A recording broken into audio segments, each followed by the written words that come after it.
Kumusta mga gamers? GameRoss here. Welcome to another my Wolcen build guide. And today I'm gonna talk about my summoner build. And to begin this guide, first I'm gonna talk about my skills and their skill modifiers. So first, I'm using this feeding swarm, and as you can see, I'm using 3 feeding swarm skills. And to do this, first you need to upgrade this. So you will have 2 duplicate skills.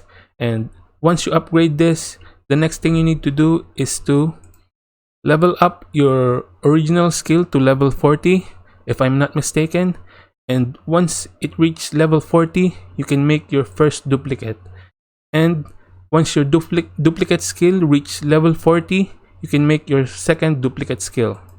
And for the modifier, I'm using this, and this for increased damage, this two for increased health, this for additional max summon, and this will increase health and damage but reduce the max summon by 1.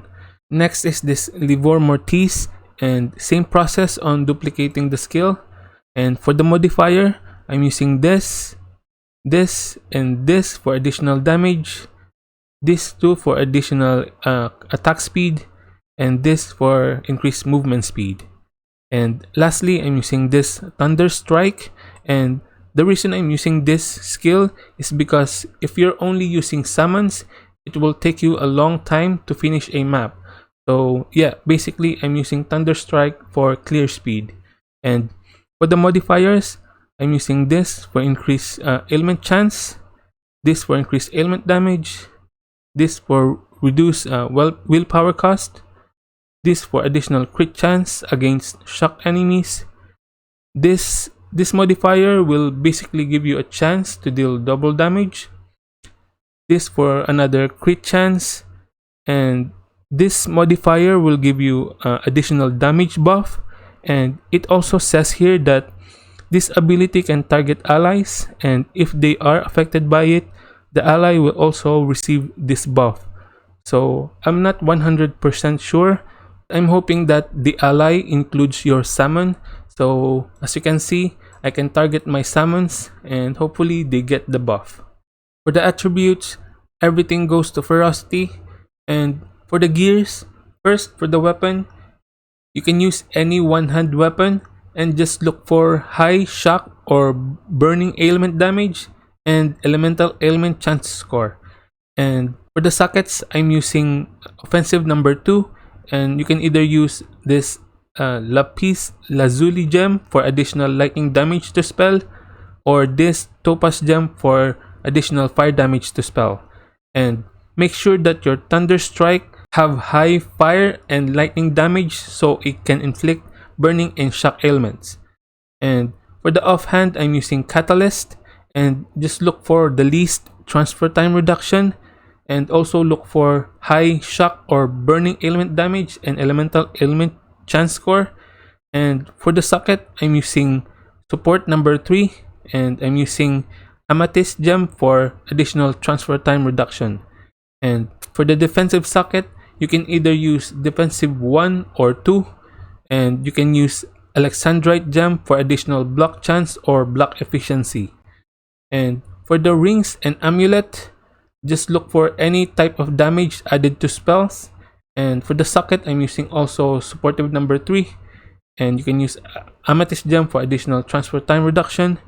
And for the belt, it's really good if you can find this unique belt, because I think this is the best belt that you can find in the game, because it says here 100% chance to inflict mark of impurity to an enemy when they are hit. And it says here mark of impurity will curse a target that increase the damage it receives.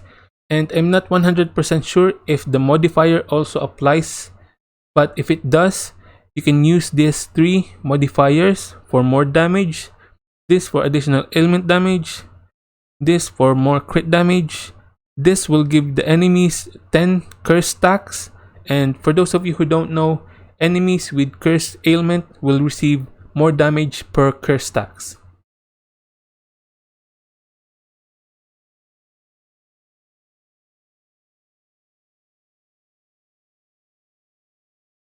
For the defensive gears, I'm using Bruiser Helmet and Chest Piece, and make sure that these two have high health points so you will have high health regeneration. And for the rest, you can just look for high all resistance score, and also look for some transfer time reduction, toughness, and maybe some rage and willpower cost reduction.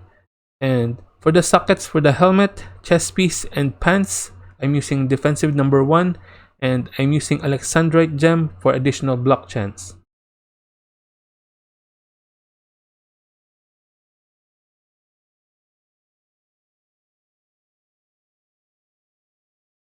For the skill tree, get these nodes here for additional summon damage and health, and also these 4 nodes here, so your summon will take less damage.